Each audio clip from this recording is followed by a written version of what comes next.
పేరు బొప్పే వెన్నెల. నేను బొప్పే కోటయ్య గారు వాళ్ళ కూతుర్ని. మా నాన్న నన్ను తీసుకెళ్తానని చెప్పారు. మా అమ్మకి విడాకులు ఇచ్చేసి, మా అమ్మ కూడా దానికి తన లైఫ్ స్పాయిల్ అయినా ఇంకా లాస్ట్‌కి ఒప్పుకున్నారు. నా లైఫ్ స్పాయిల్ అవ్వకూడదు అని చెప్పి. 10 ఇయర్స్ నుండి వాళ్ళిద్దరికి గొడవలు అవుతున్నాయి. ఒక 5 ఇయర్స్ నుండి మా డాడీ డివోర్స్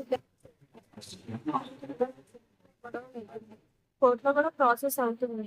మాకు మెయింటెనెన్స్‌కి మనీ ఇవ్వట్లేదు. ఏం చేయట్లేదు. ఆగస్ట్ 14 నేను ఆగస్ట్ 14 మా డాడీ నన్ను తీసుకెళ్తాను, మా ఇద్దరు డివోర్స్ అయ్యాక నేను తీసుకెళ్తాను అని చెప్పారు. పెద్ద మనుషులు ఇద్దరు మనుషులు చెప్పారు. సోమశేఖర్ గారు, కరుణాకర్ గారు. వాళ్ళకి కూడా మాట్లాడితే నాకు పెళ్లి సంబంధం లేదు. ప్రసాద్, శ్రీనివాస్ మామయ్య కానీ గంగా ఇన్వాల్వ్ అవ్వట్లేదు అని చెప్పాడు మా డాడీ నా కోసం. షాప్‌లో అడగాల్సి వచ్చినప్పుడు షాపు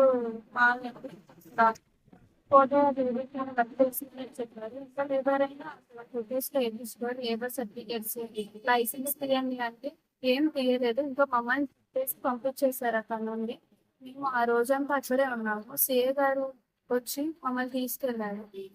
ఎస్ఐ గారు వీళ్ళందరితో కబురు పంపించి మేము వెళ్ళిన పోలీస్ స్టేషన్‌కి వెళ్తే, మేము ఇలా న్యాయం చేస్తామండి, కోటయ్య గారిని తీసుకొస్తామని చెప్పారు. అది జరిగిన వారానికి మా నాన్న వచ్చారు. మా నాన్న వచ్చి సీఏ గారు వీళ్ళతో మాట్లాడి తీసుకెళ్తానని అక్కడ అన్నారు. ఇంకా గొడవలు చెప్తున్నారు. మొత్తం మేము మాట్లాడుకున్నాం. పెద్ద మనుషులు వీళ్ళందరూ వచ్చారు, మాట్లాడుతున్నాం అని చెప్పారు. మా నాన్న తరపు పెద్ద మనుషులు అంటే సిపిఐ పార్టీ అంటుంది. సిపిఐ పార్టీ లాయర్ సతీష్ గారు అంటారు. నెక్స్ట్ వెంకటేశ్వర రావు గారు, ఆడేవాళ్ళు పార్టీ ఆఫీస్‌కి రమ్మని మాకు చెప్పారు. అక్కడ మాట్లాడుకుందామని.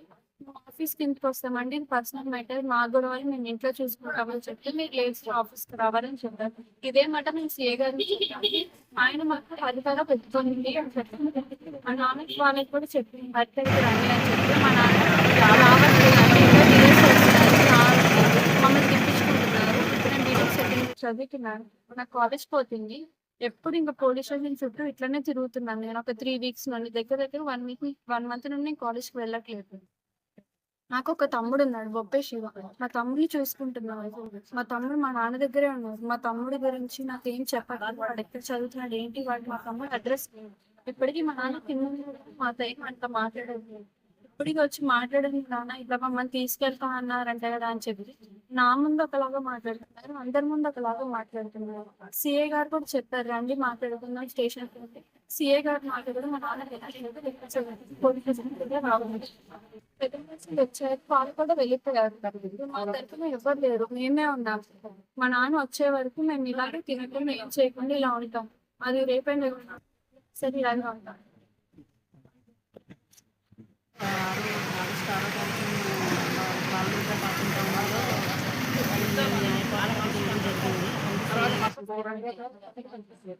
మా ఆయన తీసుకొచ్చి మాట్లాడటం జరిగింది. కానీ ఆయన దర్శనం ఎవరు రావట్లేదు. ఇది అడ్వకేట్ సతీష్ గారు అంటుంది. ఇది పాదపాల వెంకటేశ్వరరావు గారు, ఇంకొక ఆయన పుల్లూరు వెంకటేశ్వరరావు గారు ఉంటుంది. ఈయనకిద్దరు మాకు న్యాయం జరగకుండా చూస్తున్నారండి. మమ్మల్ని సిబిఐ పార్టీకి హాల్కి రమ్మంటున్నారు. అక్కడ మాట్లాడుతున్నాము. అక్కడ రామన్నాయని హరిత టూరిజంగా పెట్టుకోమని సిఐ గారు చెప్పారని మా 10 మనుషులు ఇచ్చారు. వాళ్ళు నిన్న 2 రోజులు పడిగాపులు కాసి వాళ్ళు వెళ్ళిపోవడం జరిగింది. నేను పాలకొట్టు ఇచ్చారండి. ఎవరు రారంటండి, వాళ్ళు ముగ్గురు వస్తారంటండి. నేను దానికి అంగీకరించలేదు. ఆయనేమో సిట్టింగ్ కూర్చోడానికి అంగీకరించలేదండి. మమ్మల్ని అలాగా తిప్పుతున్నారండి. ఇంకా మాకు న్యాయం జరగట్లేదు. మాకు న్యాయం జరిగే వరకు మేము పోరాడతామండి. న్యాయం జరిగేలా చూడండి దయచేసి. ఆయన దిగి రావాలి. భద్రాచలంలో తల్లి కూతురుల ఆవేదన. స్థానిక పోలీస్ స్టేషన్ ఎదురుగా గల రామేశ్వర లాడ్జి వద్ద తల్లి కూతురు నిరసన దీక్షకు తిరిగారు. తమ తండ్రి తమల్ని వదిలేసి వేరే మహిళతో ఉంటున్నారని, తమకు న్యాయం చేయాలని కోరుతూ నిరసన దీక్ష చేపట్టారు. ఎప్పుడైనా తన తండ్రి తమకు దగ్గొచ్చి తమ దగ్గరికి వచ్చి తమను తీసుకెళ్లాలని, కనీసం తమకు స్కూల్ ఫీజు కట్టడానికి కూడా డబ్బులు ఇవ్వట్లేదని, ఆర్థిక ఇబ్బందులు బాగా ఉన్నాయని చెప్పేసి ఆవేదన వ్యక్తం చేస్తున్న కూతురు వెన్నెల.